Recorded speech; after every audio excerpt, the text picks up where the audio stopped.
So you need more practice using lines of best fit to make predictions? We've come to the right place. In this last statistics assignment video, we're going to practice eyeballing a line of best fit, writing an equation for that line, and then using that line to make predictions. We are going to be focusing on the big picture here, so I'm going to be moving through the calculations pretty quickly. When relevant, I'll make sure to point you to the appropriate resources. You can access the assignment that I'm working on in the description below, along with the link to the Desmos Scientific Graphing Calculator.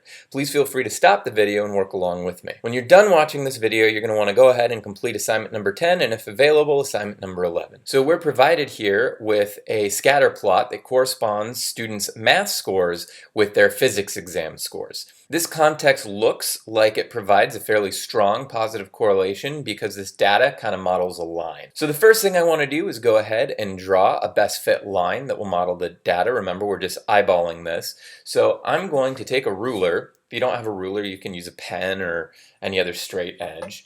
And I'm going to try to find the part that kind of like goes through the bulk of the data and splits it fairly evenly. So I kind of like the last point and the first point.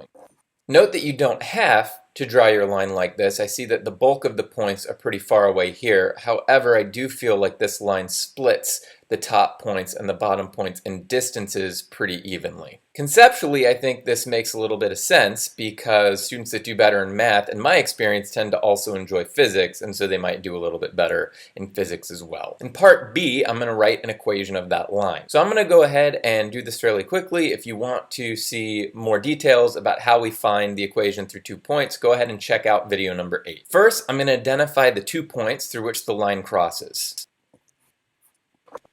So I've roughly identified the coordinates through which I drew the 2 points. Now I'm going to go ahead and find the slope. So as we did in assignment 8, I'm going to write the point slope formula of a line and find the equation of this line. I'll be honest, I'm a little dumbfounded. The equations never look this nice. The next question is, what does the slope of our line mean in this context situation? So for here, we know that the slope of the line is 2. So remember that slope is vertical over horizontal change. So in this case, 2 would reference the physics score to the math score. So what we could say here is that for every 2 points that a student scores on the physics exam, they score 1 point on a math exam, or for every 1 point they score on a math exam, they're going to be scoring 2 points on a physics exam. So the y-intercept of the line is over here, and it's 2.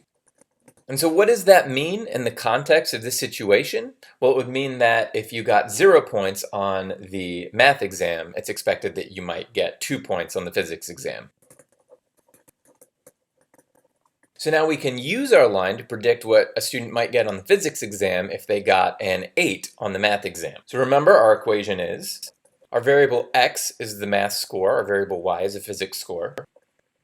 So if our math score is 8, we can plug 8 in here and solve for y. So if a student scored an 8 on their math exam, we might expect that they'd score an 18 on their physics exam.